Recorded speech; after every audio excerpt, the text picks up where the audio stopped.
Good afternoon and welcome to We Believe Digital News Break.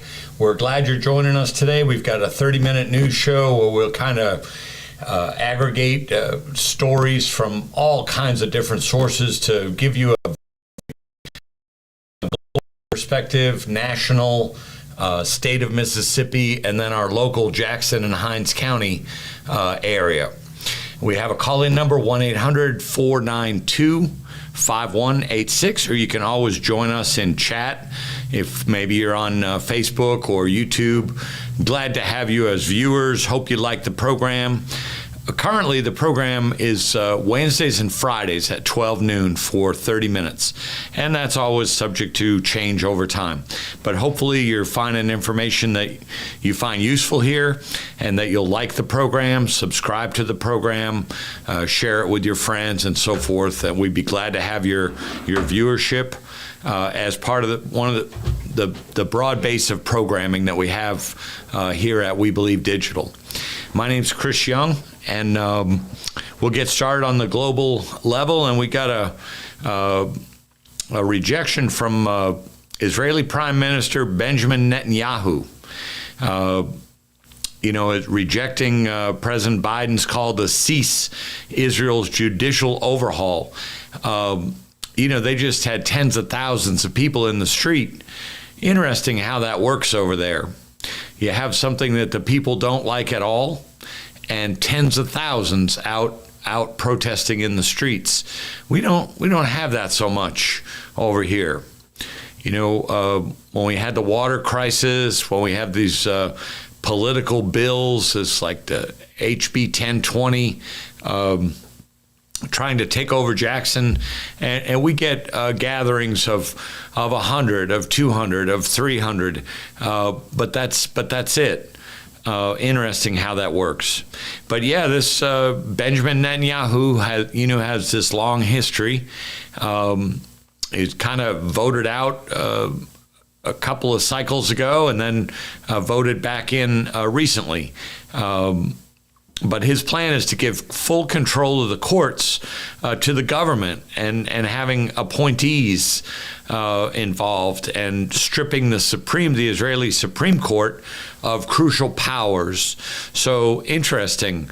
I don't know. Do we have do we have any parallels to that here in the United States? Sometimes I get the feeling that there's plenty of people out there that would like to see that, but we don't quite have that, and President Biden spoke out against taking those actions, and the Israeli Prime Minister rejects that and says, we're not beholden to the West. While no country, by the way, gets more aid than Israel does from the United States, but he said we're not beholden to the West, and we make our own decisions. So how about that? On the sports scene, Lionel Messi, amazing soccer player, yesterday scored his 100th international goal. So kind of big deal in that he's third on the list of all-time goal scorers in international play. Not club play, but international play. And so the first on the list is Cristiano Ronaldo with 122 international goals, followed by Iran's Ali, I believe it's pronounced Daei, with 109 goals, and now Messi remains in third place, 100 goals. So just 9 goals away from the person in second place. He's either 33 or 35. He's going strong. North Korea, man, oh man.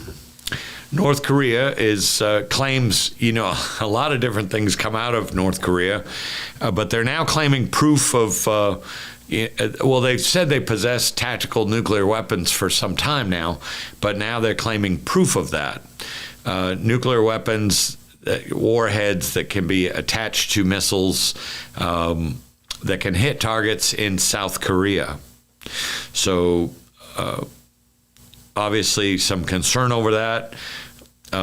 We suspect, we keep a pretty good eye on them, and hopefully nothing goes amiss over there. The the president over there, Kim Jong-un, is also claiming at the same time yesterday that they now have an underwater drone system where they can fire nuclear weapons. So, and also create, with this drone system, they can create tsunami-like conditions that would harm other geographical areas and harm ships that are trying to get too close to North Korea. So they could agitate the water in such a way that it would, I guess, make these ships turn around and run away. Is what he's saying. So who knows? But that was reported by the BBC, and just wanted to share that with you. On the national front, on Monday, this horrific shooting in Nashville at a Presbyterian school. 28-year-old Audrey Hale, female shooter, killed 3 adults and 3 children. Just devastating. Apparently, all 3 of the children were 9-year-olds, and it's just hard to wrap your brain around that, how an adult could go into a school setting and, an adult, a 28-year-old. This is not a, 17-year-old or so forth. And the reports are that this shooter was under the care of a doctor for an emotional disorder. The authorities are still madly searching for a motive, but they believe at this point that she was focused on the school itself and not trying to kill any individuals. I mean, in other words, it wasn't personal about the people that she killed. They're thinking it was about the school itself, where, she was once a member. The BBC also reports that Hale identified as transgender, and again was a former student at the school. So I guess when she was a tyke, because that's just a elementary type school there. And just for the U.S. Army, lots of challenges going on with COVID, the interruption of some schooling, people's test scores low. Not everybody, of course, but some folks. And so anyway, the Army decided to set up a prep course to help people that were struggling with passing the entrance examination, the academic portion of the entrance examination. So the program is only 8 months old, and already they have 5,400 soldiers have made it through this new Army prep course, and that helps them with both academics and qualifying for basic training. One little story that was inset in the article was of a young woman that was striving to do energy operation where she would, be involved with a team that brought different energy resources to the battlefield, and she had failed the. I didn't jot down her name, but she had failed the entrance examination 3 different times. But a recruiter reached out to her and said, "Hey, we know what happened with you before. We've got this new program. Would you be interested?" And she really, really wanted to be in the Army, so she took advantage of it, and she's now completing her basic training, completed her basic training, and is now going on to an advanced school. So good stuff. I don't know what that course costs, but it seemed like you need to be agile in tough times when there's demands on the workforce and on the recruiting pool and all. And it seems like the Army found a way to address that. So good deal. I hope that continues to pay dividends. Sound like a win-win situation. Next topic on the national level is about abortion. And, here we are in Mississippi, the state that, is really our legislation that came out of Mississippi that ended up tipping the court, or rather, the ideology of the court decided to use Mississippi's legislation to shift that around and end what had been a just under a 50-year precedent for a woman's right, a woman's health care right to have an abortion in the United States. So anyway, bans are existing all over the place now, and in the southern states, those bans there's 11 states, and those bans are Alabama, Arkansas, Kentucky, Louisiana, Mississippi, of course, Missouri, Oklahoma, Tennessee, Texas, West Virginia, and West Virginia. There are other states also that have banned abortion, and those are Idaho, South Dakota, and Wisconsin.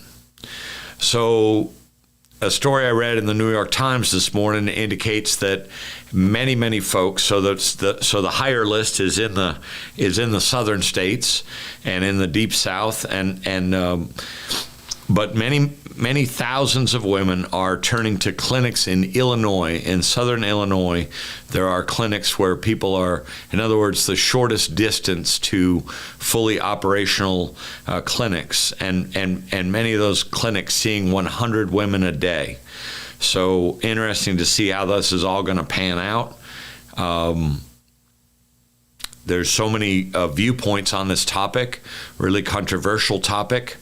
And we'll see how all this pans out. But many states continuing to perform abortions. People are traveling great distances to do so. New Mexico is another state where people can go, California. But anyway, so that story was focused on the clinics in Illinois, which are drawing thousands of women, especially from southern states, to get abortions. And we shift down onto the Mississippi level before we head out to our break. Here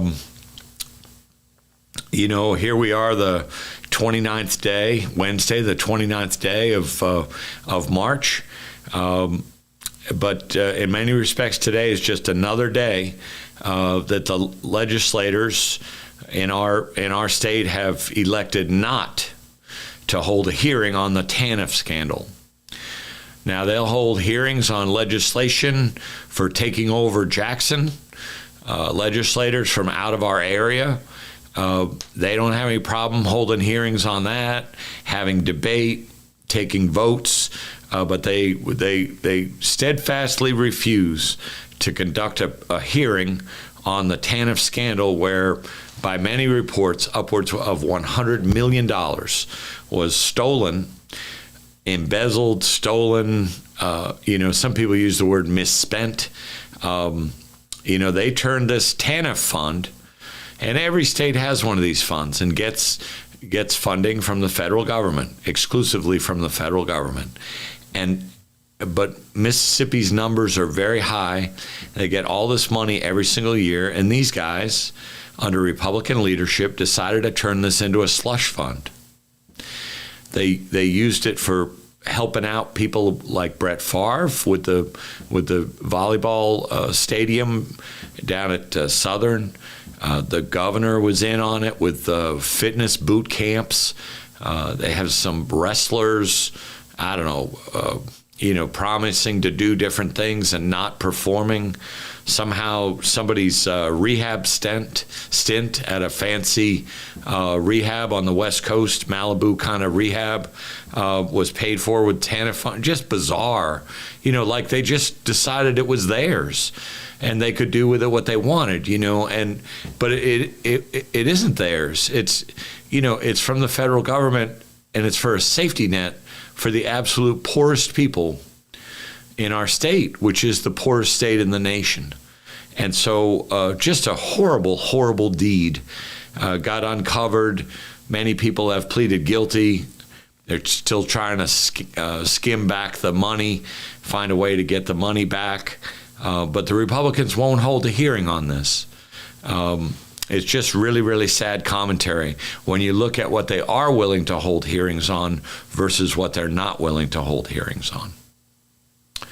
So do you think there's any connection between the fact that that money was supposed to go to the poorest people in Mississippi and the fact that they're not willing, to hold hearings on it? Our state legislators are poor people invisible to people in positions of power and authority in the state of Mississippi? I think we know the answer to that. We know in Mississippi that if you're poor, you're just really screwed. And if you're poor and black, that's the double whammy. So anyway, another day, no hearing from the Republicans. So we'll stop now and shift out to our commercial break, and we'll be right back with you.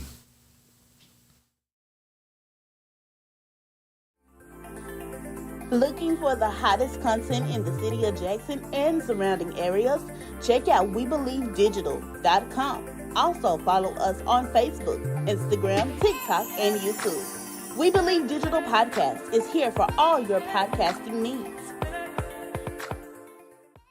With so much going on day to day, we lose track of what's important. Sometimes we get lost, we lose ourselves, and we forget that our personal care is important. Self-care is checking in on our physical and mental health and making sure we are using and putting good things into our bodies. It's when we take time, real time, to connect ourselves back to a beautiful, healthier, happier you. Join me and an expert lineup of speakers on April 1st as we teach you the real meaning of self-care. This will be an empowering and enlightening time to help you get and stay in tune with yourself. Invite a friend, invest in yourself, and let's all learn the true meaning of self-care. You need it, you deserve it. I can't wait to see you transform from the inside out. And welcome back to We Believe Digital News Break. Chris Young here, chopping it up with this amazing young producer, Ariel, we have here on site. And she is a lot of fun to speak with. And we were just talking about a few little things here. So moving on with the Mississippi stories for today. Donations for the tornado relief. Lots of talk going on about that. Apparently, volunteers are showing up in Rolling Fork, scores and scores of volunteers, and they're, as crazy as it may seem, they're not ready for that because they don't have an actual plan, and they want to have a reception center for volunteers. People get some basic guidelines, training, etc. And so what they're really asking is, if you want to volunteer, please go and log in at Volunteer Mississippi or the American Red Cross. That's what they're really requesting at this point. Now, there are a bunch of sites set up, and on the local broadcast stations, you'll see sites set up beginning to unfold here in Jackson at a couple of churches where you can go and drop off, non-perishable items, paper goods, plastic cutlery, bottled water, things like that. And so be sure to check out, WLBT, WAPT, and WJTV, and they'll be posting that information on their websites if you want to drop something off. If you want to volunteer your personal time, go to Volunteer Mississippi and the American Red Cross. Those are the sources that are recommended right now for people who want to volunteer. They're asking that people don't just show up. We appreciate your good heart, but we're just not quite ready, is what they're saying right now. And President Biden, approved the disaster declaration, unlocking unlimited resources to help Rolling Fork and Silver City at midnight, especially to recover. I heard one report there was 7 separate tornadoes. I mean, the initial report was a nocturnal wedge tornado, but then I heard a report early this morning that said there were actually 7 separate ones that touched down there. Just really bizarre. But anyway, so the resources are going to be there. Also, Biden will be paying a visit to the area coming up soon. I guess for security reasons, they're not saying exactly the date and time just yet. But the Secretary of Homeland Security and the FEMA administrator were already had been on site the day after or the day after that. Surveying what was going on and starting the dialogue of, what we're going to do, how we can help, et cetera, et cetera. So that's it on the overall Mississippi level. I do want to talk a little bit about this HB 1020, but I shifted it down to since it's really affecting Jackson and Hinds, I shifted it out of the state column and into the local column here. Just want to say thanks for the people that are tuning in by chat. I'm seeing your messages, hear you loud and clear. Always good to see our regulars in here and new people. Welcome. Look at you. We got Mr. Wilson shouting out the whole state. Good afternoon, Mississippi. All right. And yes, absolutely. And wouldn't it be great? Wouldn't it be great to have that, actually have all that TANF money, in the bank, because so many people in that area are economically disadvantaged. 50% of the people in that area, Rolling Fork, Silver City, and Midnight, over 50% of those folks live below the poverty level. So it seemed like, of course, under these circumstances now, even that maybe some of that money could go to them if it's there. And interestingly enough, despite all that money disappearing, the feds just keep sending. They just keep sending it. I mean, they know what happened, but they keep sending that money to Mississippi. Probably not the first time, theft has happened by state officials of the TANF money. Probably not the first time that's happened, but boy, it sure happened here in a big way. And all our Christian Republican legislators, how do you make that make sense in your brain? So. Like my friend Maati says, CNOs, Christian in name only, she's saying. So down on the local level here, sad news over at the Raymond, depending on how you look at it, over at the Raymond Detention Center, Sheriff Jones, he's really not trying to play with all this contraband stuff. You saw he got very upset about the jailhouse video from that alleged killer from Saturday's Parade Day killing. So anyway, they had a sting operation. Don't know how long that was planned in advance or whatever, but they had a sting operation to crack down on contraband over there. 3 officers arrested, connected to bringing contraband into the facility. They found stuff like a cell phone, tobacco, lighters, illegal narcotics. Out in the parking lot in a car, they found a Glock that I guess wasn't supposed to be there, or was part of or belonged to the sheriff's department. I don't know, and $4,500 cash. It just seemed a little suspicious, I guess.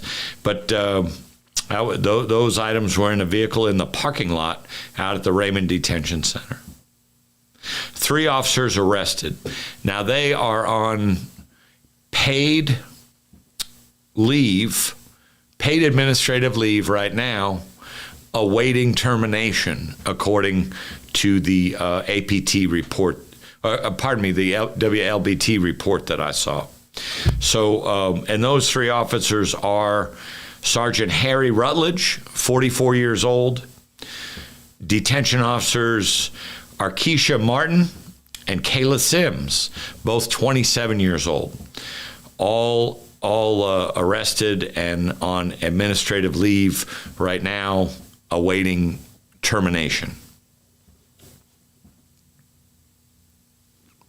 3 days remaining before the trash contract with Richards. Richards' 1 year trash emergency contract comes to an end, on April 1st. And April 1st is Saturday, right? And so what's it going to be? Are we going to go back to the same fighting? I know the Mississippi Link wrote about this this week, and everybody's writing about it. Nobody knows what's going on. So less than 3 days to go, or 3 days to go, and we don't know. So we're going to have the same stalemate between the mayor and the majority of the council, or will that shift?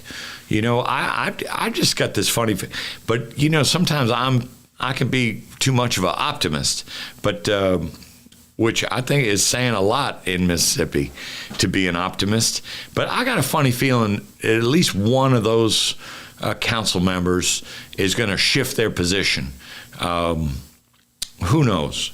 Maybe it'll be, what's her name? Virgie Lindsay. Maybe Virgie Lindsay will say, my goodness, my belief system was what it was a year ago, and but these people have been doing the job. We don't have that many complaints anymore, except ones that appear contrived, and they're saving the city hundreds of thousands of dollars every single month.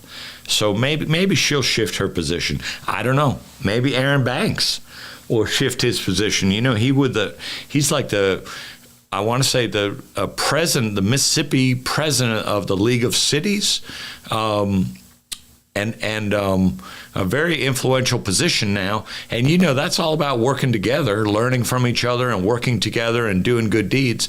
Who knows? Maybe Mr. Banks will shift his position. We don't know, but there's talk of a special council meeting tomorrow afternoon. Who knows? And we'll just have to keep you updated on that. So wouldn't it be great if we can come back here Friday for the noon show and be able to tell you that, there's been an agreement that's been made.